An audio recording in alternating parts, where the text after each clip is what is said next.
नमस्कार। कभी ये महसूस किया है कि कुछ लोग जब बहुत जोर शोर से अपनी बात रखते हैं या शायद जरूरत से ज्यादा आत्मविश्वास दिखाते हैं तो लगता है जैसे उसके पीछे असल में कुछ और चल रहा हो।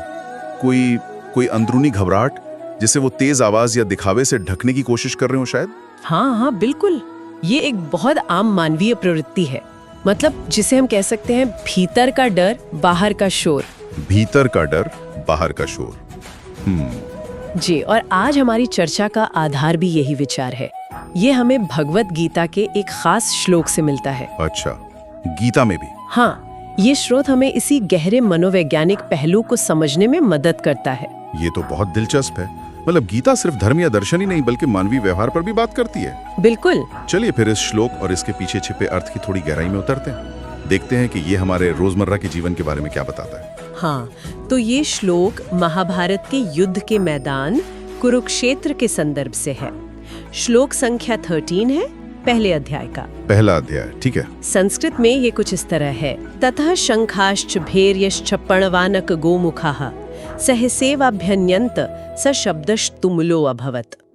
ततः शंकाश्च भैर्यश्च सुनने में तो काफी भारी लग रहा है। इसका सरल हिंदी में क्या मतलब हुआ? हाँ, इसका भावार्थ है कि जैसे ही भीष्म पितामह ने अपना शंख बजाया, उसके तुरंत बाद कौरव सेना की तरफ से अचानक ही कई सारे वाद्य यंत्र बज उठे। कई सारे एक साथ? हाँ, बिल्कुल एक साथ। शंख, नगाड़े, ढोल, मृदंग और वो नरसिंघे जैसे बाजे, और उन सब का मिला जुला शोर बहुत ही भयानक था। मतलब कान फाड़ देने वाला, उथल पुथल मचाने वाला शोर।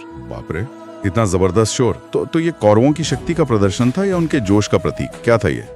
देखिए, पहली नजर में तो ऐसा ही लगता है कि ये शक्ति प्रदर्शन है, लेकिन स्रोत का विश्लेषण कुछ और इशारा करता है। अच्छा, क्या?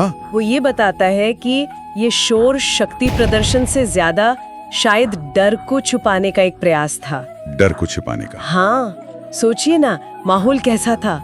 कुरुक्षेत्र का मैदान है, सामने पांडव सेना है, अर्जुन के रथ पर स्वयं श्री कृष्ण बैठे हैं, भीष्म का शंखनाद एक तरह की चुनौती थी। हाँ, वो तो था। तो कौरवों का ये अचानक और इतना ज्यादा शोर शायद उनके अंदर की जो बेचैनी थी, जो भय था, उसे दबाने का एक सामूहिक तरीका था।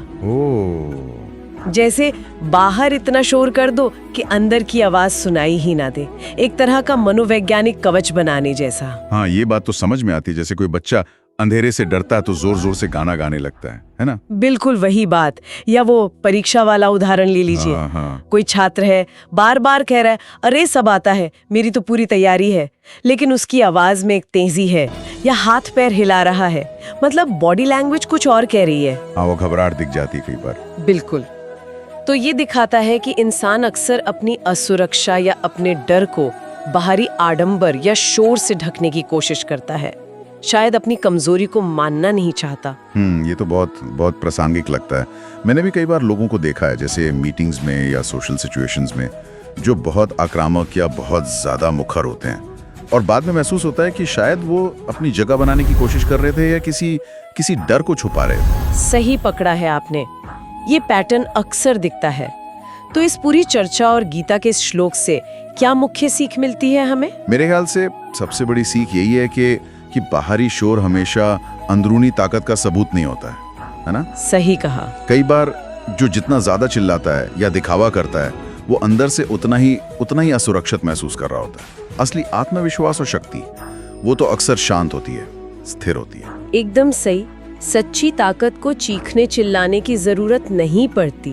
अब सवाल ये है कि इस समझ का हम अपने जीवन में, मतलब रोजमर्रा में कैसे इस्तेमाल करें। हाँ, ये जरूरी है।